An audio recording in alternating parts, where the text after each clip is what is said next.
Assalamualaikum warahmatullahi wabarakatuh. Kami dari kelompok 7 akan mempresentasikan hasil diskusi kami yang berjudul Anatomi Fisiologi Sistem Pencernaan. Sebelumnya, saya akan memperkenalkan kelompok saya terlebih dahulu ya. Saya sendiri Siti Alfiana Zulfa, NIM 16, dan rekan saya Faiza Nurun Nafis, NIM 14, dan Samsul Arifin, NIM 15. Oke, langsung saja saya akan menjelaskan tentang anatomi fisiologi sistem pencernaan pada manusia. Nah, dalam menjalankan fungsi pencernaan, maka membutuhkan organ yang mampu melaksanakan fungsinya, seperti mulut, faring, esofagus, lambung, usus kecil, dan usus besar. Nah, organ-organ tersebut tadi yang akan kita kupas lebih mendalam. Satu ya, mulut. Mulut adalah tempat pertama makanan masuk ke dalam tubuh dan merupakan awal pencernaan dimulai. Untuk bagian-bagian mulut, yang pertama ada bibir dan pipi. Nah, bibir dan pipi ini sangatlah penting dalam proses mastifikasi dan berbicara atau berkomunikasi. Bagian ini dapat membantu menggerakkan makanan di dalam mulut dan menahan di dalam mulut selama makanan dihancurkan menjadi bagian-bagian kecil. Oke, yang kedua adalah langit-langit. Nah, fungsi langit-langit juga penting, yaitu dalam proses menelan dan mencegah makanan masuk ke dalam hidung. Baik, yang ketiga adalah lidah.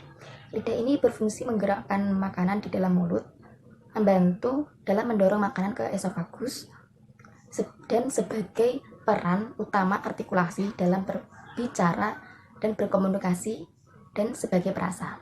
4 adalah gigi. Gigi orang normal dewasa memiliki jumlah total yaitu 32 gigi secara keseluruhan, dan tiap gigi di atas gusi dan di bawah gusi. Kemudian gigi juga dibagi menjadi dua, yaitu bagian atas, rahang atas, dan bagian rahang bawah. Selanjutnya adalah kelenjar saliva. Fungsi dari kelenjar saliva adalah membersihkan gigi dan menghancurkan bahan kimia yang terkandung dalam makanan sehingga makanan dapat dirasakan.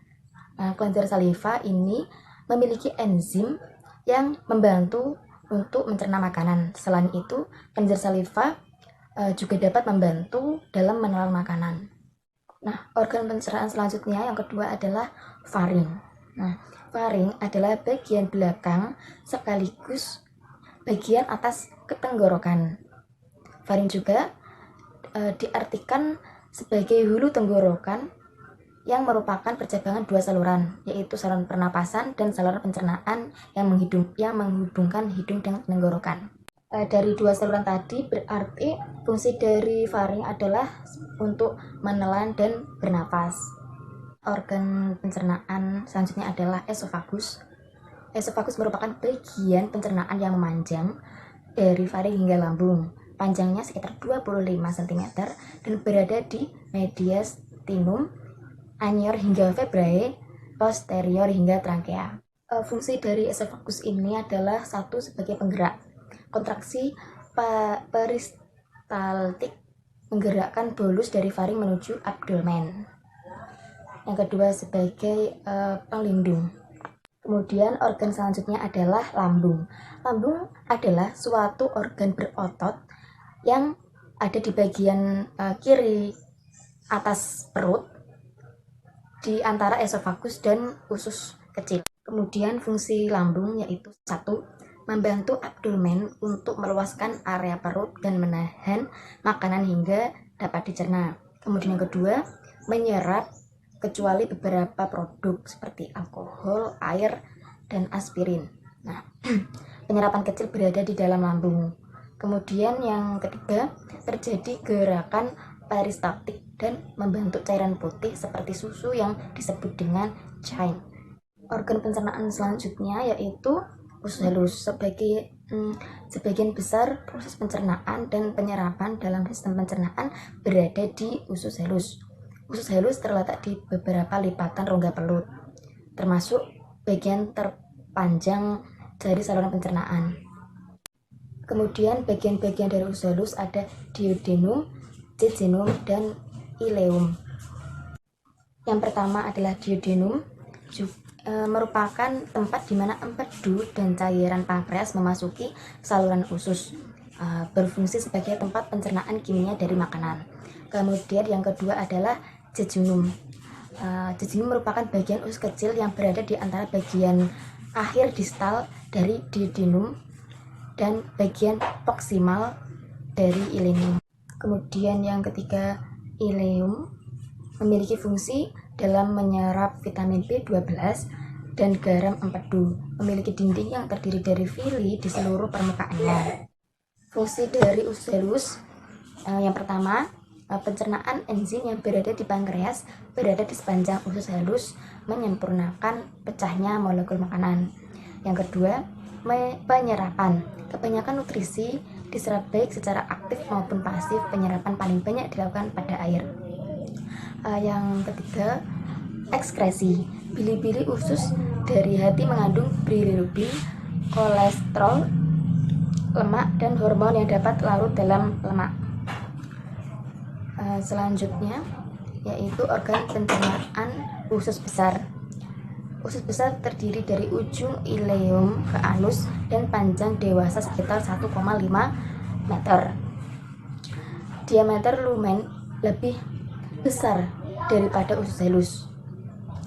Kemudian untuk bagian-bagian usus besar ada setrum, kolon, rektum, dan anal kanal. Yang pertama yaitu sesum. Sesum merupakan bagian pertama dari usus besar, berbentuk seperti sas, panjang sekitar 6 cm, dapat berhubung dari ileum dan menerus ke absorpsi dari air dan garam. Kemudian yang kedua adalah kolon. Makanan masuk ke dalam kolon, makanan akan masuk ke dalam kolon ascending pada bagian sisi kanan dari abdomen. Kemudian yang ketiga adalah rektum. Sisa makanan meninggalkan kolon sigmoid yang kemudian memasuki bagian rektum yang berada di pelvis, berada di dekat tulang sakral vertebrata. Kemudian yang terakhir adalah anal kanal.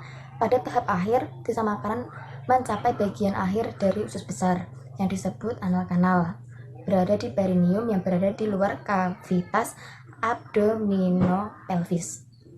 Fungsi dari usus besar yaitu yang pertama penyerapan. Bagian proksimal dari kolon pengabsorpsi garam, air, dan vitamin yang diproduksi bakteria. Yang kedua sebagai penyimpanan, sebagai bagian distal dari usus menahan fases hingga fases dikeluarkan. Yang ketiga pencampuran dan penggerak massa mendorong fases menuju ke anus dan menjadinya defekasi.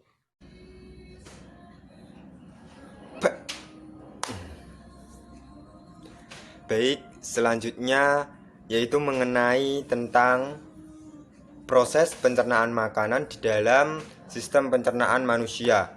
Dan saya Samsul Arifin.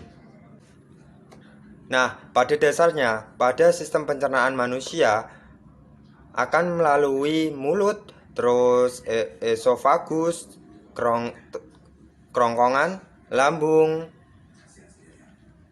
usus halus, usus besar, dan rektum anus.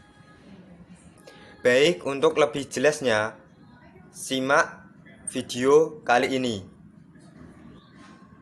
Ya, baik, pertama itu makanan masuk melalui mulut. Organ yang ada di mulut seperti gigi, lidah, kelenjar mulut ikut serta ambil dalam proses ini. Nah, di dalam mulut, dalam mengunyahnya, itu terdapat proses mekanik maupun kimiawi. Nah, selanjutnya makanan akan langsung menuju ke faring terlebih dahulu. Selanjutnya, setelah dari faring, maka akan langsung menuju ke kerongkongan. Nah, pada kerongkongan ini akan terjadi gerakan-gerakan Nah, gerakan-gerakan ini akan mendorong turun menuju ke lambung. Gerakan-gerakan ini disebut dengan gerakan peristaltik. Setelah menuju ke lambung, nah, pada lambung ini akan diolah secara kimiawi maupun mekanik. Nah, pada proses kimiawi, makanan akan diremas-remas di dalam lambung. Nah, pada proses kimiawinya, makanan akan dicerna dengan asam lambung, enzim pepsin, terus renin. Nah, setelah dari lambung langsung menuju ke usus halus. Nah, pada usus halus ini sari-sari makanan akan diserap. Bisa dilihat pada videonya. Terus setelah dari usus halus langsung menuju ke usus besar. Nah, pada usus besar ini makanan akan menyerap air dan mineral dari sisa-sisa makanan, dan pada usus besar ini akan membentuk fases. Selanjutnya fases ini akan menuju ke rektum anus. Selanjutnya, saya akan mempresentasikan anatomi fisiologi sistem pencernaan hewan pada ruminansia. Sistem pencernaan hewan ruminansia berbeda dengan hewan non-ruminansia atau yang dikenal dengan monogastrik, dan juga berbeda dengan sistem pencernaan unggas. Contoh hewan ruminansia yaitu sapi, kerbau, kambing, dan domba. Organ sistem pencernaan pada hewan ruminansia yaitu yang pertama mulut. Rongga mulut ini adalah tempat pertama yang dilalui bahan makanan untuk diolah menjadi sumber energi bagi tubuh hewan. Enzim yang dihasilkan pada rongga mulut dihasilkan dari sejumlah kelenjar ludah. Terdapat 3 kelenjar ludah, di antaranya yaitu kelenjar parotis, submandibularis, dan sublingualis. Organ yang kedua yaitu gigi. Gigi pada ruminansia yang berkembang adalah gigi yang diperlukan untuk mengunyah bahan hijau-hijauan agar menjadi lembut, sehingga yang berkembang hanyalah gigi geraham. Gigi taring tidak berkembang karena sapi tidak memerlukan taring untuk mengoyak makanannya.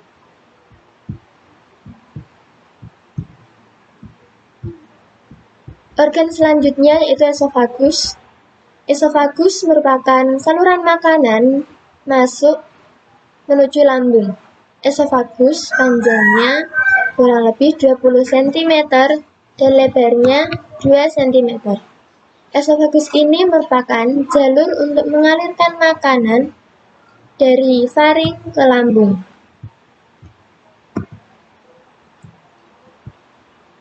Organ selanjutnya yaitu lambung. Lambung hewan ruminansia sangat besar, diperkirakan sekitar 3/4 dari isi rongga perut. Struktur lambung ruminansia memiliki 4 ruangan, yaitu rumen, retikulum, omasum, dan aposum. Rumen. Rumen merupakan bagian perut yang paling depan dengan kapasitas paling besar, yang berfungsi sebagai tempat penampungan pakan yang dikonsumsi untuk sementara waktu. Yang kedua, retikulum. Merupakan bagian perut yang mempunyai bentuk permukaan menyerupai sarang tawon. Fungsinya sebagai penahan partikel pakan. Yang ketiga, omasum. Merupakan bagian perut setelah retikulum yang mempunyai bentuk permukaan berlipat-lipat dengan struktur yang kasar. Kemudian yang keempat, aposum, merupakan bagian perut yang terakhir. Bagian inilah yang sebenarnya merupakan perut ternak ruminansia. Organ selanjutnya yaitu usus halus. Pada usus halus, terjadi penyederhanaan zat dari yang kompleks akan dirubah dan diurai menjadi bentuk yang lebih sederhana. Organ selanjutnya, usus besar. Usus besar ini berfungsi sebagai fermentasi oleh mikroba yang mempunyai bentuk tabung berstruktur sederhana. Organ yang terakhir yaitu rektum, merupakan lubang tempat pembuangan feses dari tubuh sebelum dibuang lewat anus. Ya, jumpa lagi dengan saya Samsul Arifin. Nah, di sini saya akan menjelaskan mengenai poin keempat, yaitu mengenai proses pencernaan hewan ruminansia.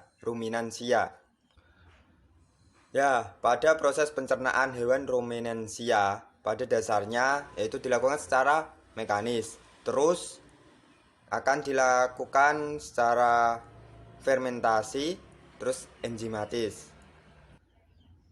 Nah, untuk lebih jelasnya, saya akan menjelaskan lebih jelas.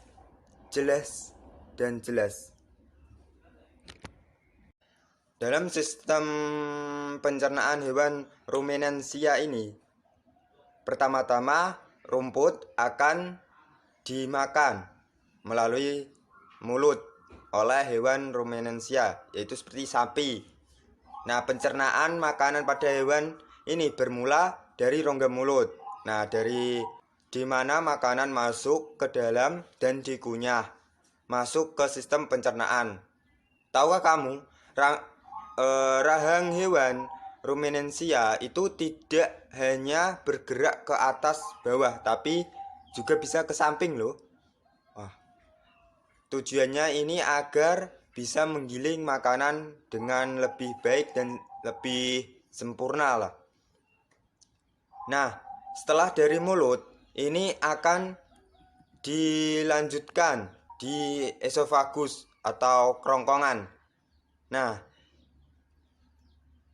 di kerongkongan ini itu menghubungkan antara mulut dengan lambung. Nah, saat melewati esofagus, makanan hanya sekedar melewati, tidak mengalami proses apapun.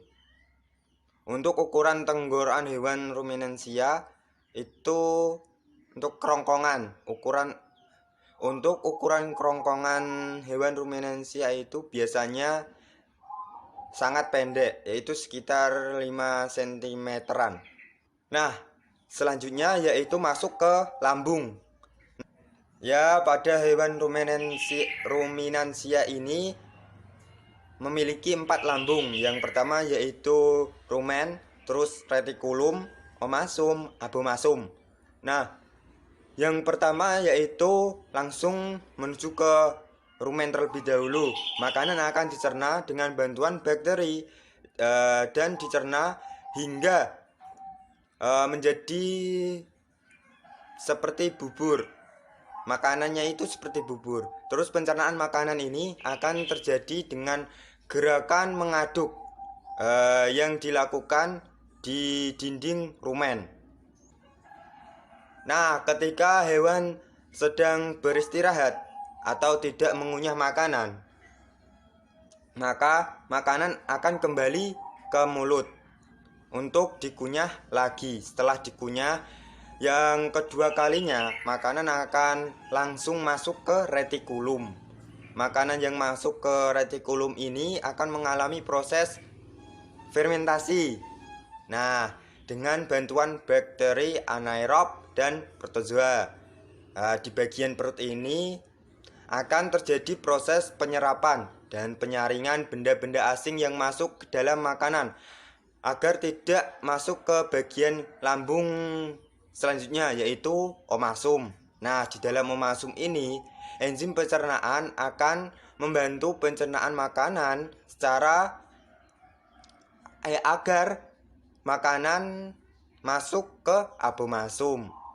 Nah, pada abomasum ini yang sebenarnya dapat disebut sebagai lambung asli. Karena di sini makanan dicerna dengan bantuan enzim pepsin yang dihasilkan dari abomasum itu sendiri. Setelah dari abomasum ini akan dilanjut ke usus halus. Nah, makanan yang sudah dicerna di lambung hewan ruminansia kemudian akan bergerak menuju ke usus halus.